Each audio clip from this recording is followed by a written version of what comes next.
Kasamang si Mr. Randy Flores. Oh, hey! Gini. Yan po, nakadali po siya ng mackerels. Oh, bagya po naman. Laki pong mackerels. Yan da pamingwit. Yan da sako. Yan da sako. Kata sako tol. Kata sako. Waya.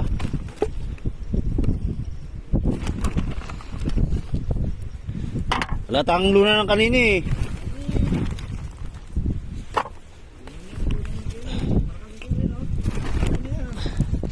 Ayan po.